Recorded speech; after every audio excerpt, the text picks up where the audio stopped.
Bonjour les amis, nouvelle vidéo. Aujourd'hui, l'occasion de retrouver le colonel Régis Chaman qui en a gros sur la patate, qui est en colère par rapport à ce que fait Macron notamment avec l'armée. Mais juste avant de l'écouter sur Toxin, n'oubliez pas de vous abonner, le pouce, le commentaire, le partage, le boost de la vidéo. On l'écoute et on en parle juste après. Donc on connaît la chanson.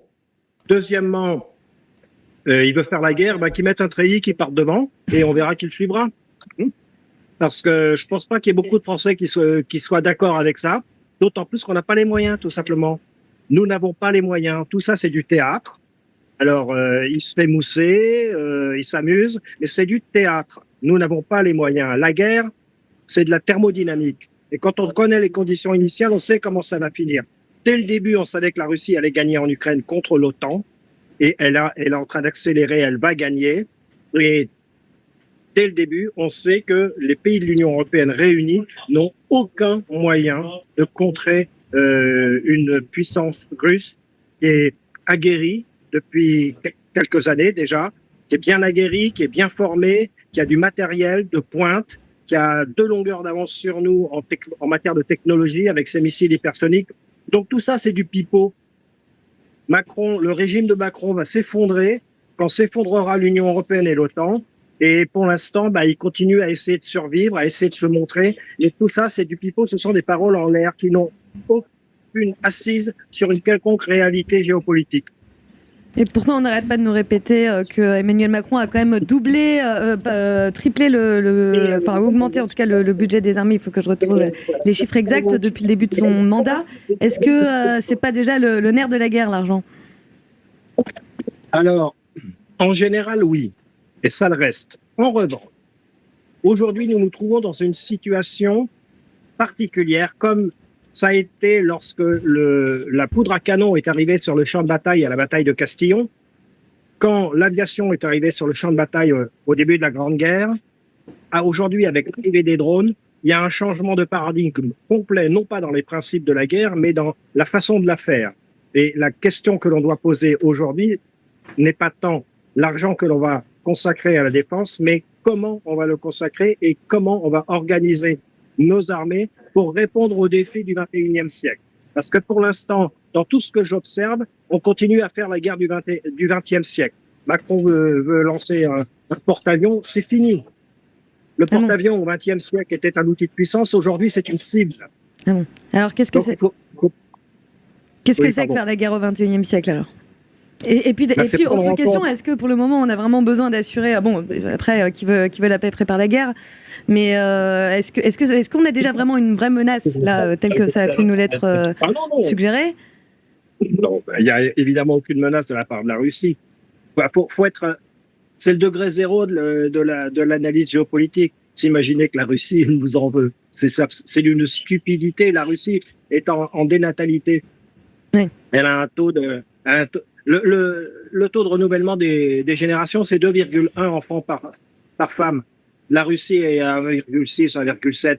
Elle a le plus grand territoire du monde sur le plan géographique. Je ne sais pas combien de fuseaux horaires. Enfin, s'imaginer que la Russie nous en veuille, mais c'est une bêtise. Alors contre qui il faudra faire la guerre ? Contre personne. Il faut faire la paix. Et la paix, ça se fait en tendant la main et pas en faisant des menaces stupides comme un petit coq sur son tas de fumier.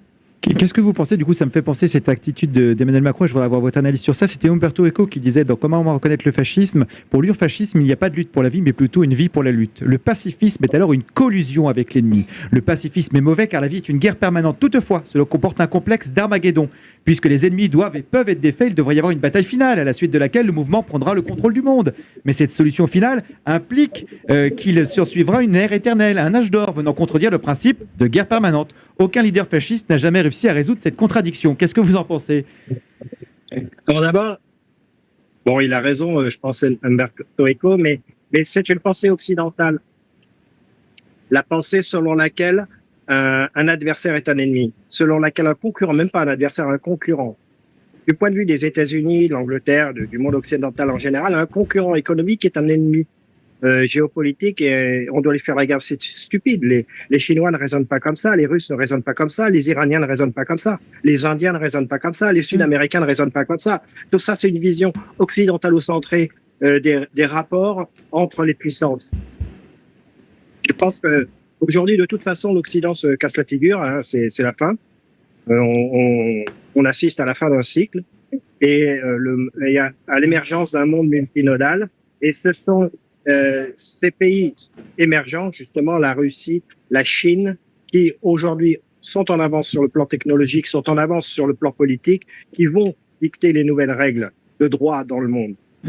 Et il faudra bien attendre que l'Occident se casse vraiment la figure pour qu'il arrête d'embêter tout le monde et d'être fauteur de guerre. Mais justement, est-ce que vous savez un petit peu quelle est la réaction, quel est le positionnement des armées finalement face à Emmanuel Macron qui leur raconte tout ça? Est-ce que c'est le rôle d'Emmanuel Macron? Est-ce que c'est le rôle d'Emmanuel Macron de dire ça aux armées, d'agiter une menace invisible? Bon, il est chef des armées par la Constitution, donc il doit parler aux armées. Oui. Maintenant... Mais pour dire quoi? Induire les armées en erreur.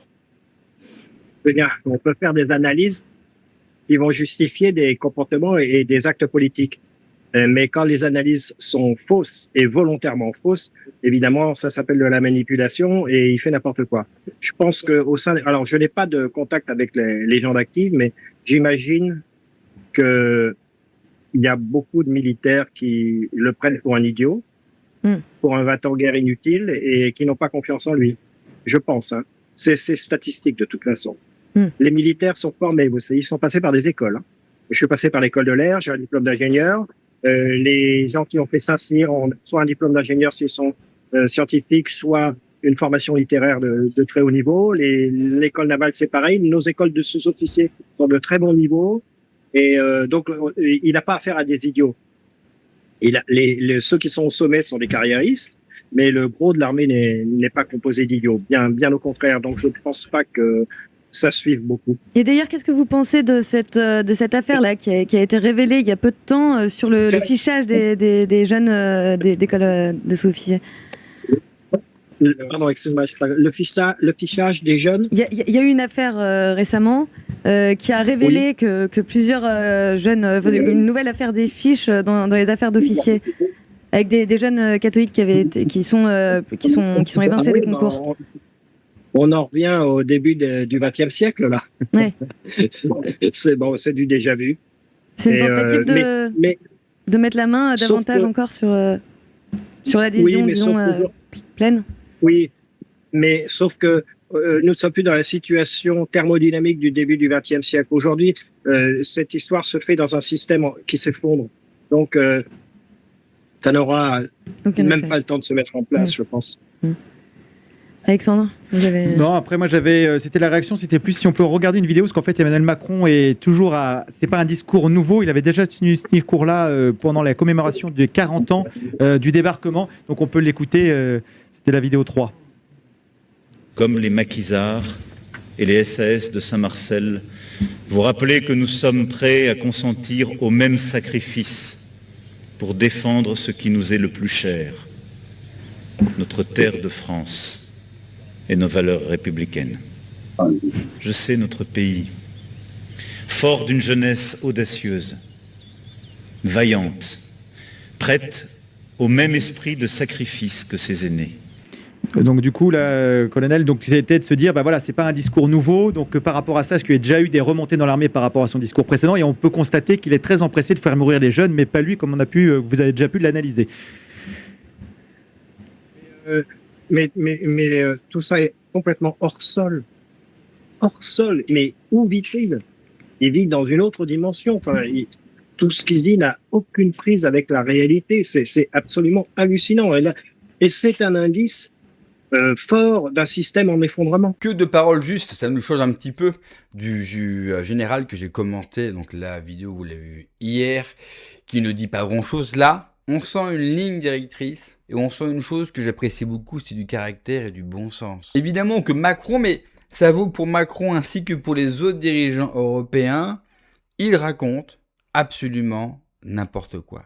Mais vous savez, bien souvent, sur la guerre, sur la violence, ceux qui la fantasment, c'est ceux qui ne la connaissent pas. Quand vous avez malheureusement connu la violence, ou pire encore, la guerre, qu'est-ce que c'est que le feu, partir au feu, entendre les balles siffler autour de vous, eh bien la guerre et la violence, vous ne la fantasmez pas. Pas que vous n'êtes pas prêt, s'il le faut, s'il faut faire ce qui est nécessaire, ça sera fait. Mais en tout cas, vous la demandez pas. Et ce qu'on assiste avec les dirigeants européens, et particulièrement Macron, on a l'impression qu'il demande la guerre. Il la veut à tout prix. Il fait tout, par exemple, pour provoquer la Russie.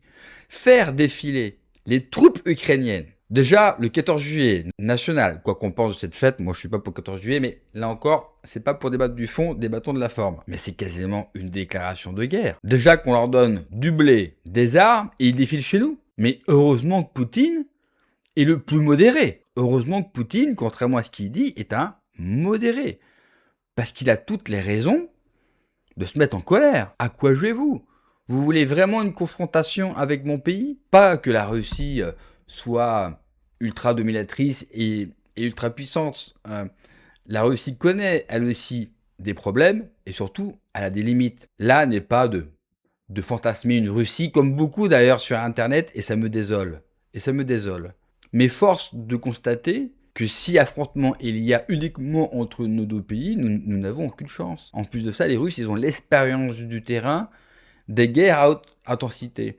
Et quand ils parlent par exemple du porte-avions, effectivement, dans les conflits modernes, les porte-avions, les grosses flottes ne servent plus à rien. Alors, pour protéger, en tout cas, protéger de manière paisible vos espaces maritimes, ce qui est le cas de la France avec le plus grand espace maritime du monde, là, je pense que c'est utile.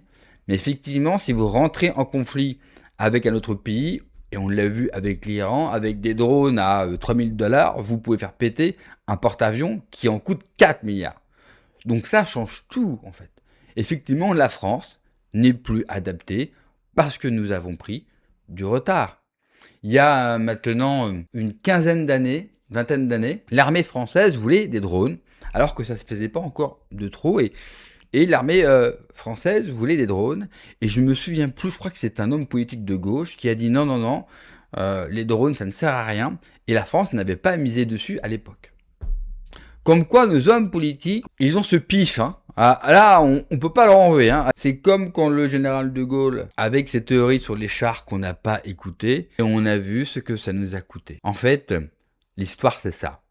On recommence les mêmes erreurs, on apprend jamais, ou alors difficilement. Le seul problème dans tout ça, c'est qu'on risque peut-être, à cause de Macron et à cause de tous ces fous, d'apprendre à nos dépens. Merci d'avoir regardé la vidéo les amis, n'oubliez pas comme d'habitude de vous abonner, le pouce, le commentaire, le partage, le boost de la vidéo, prenez soin de vous, que Dieu vous protège, et ciao.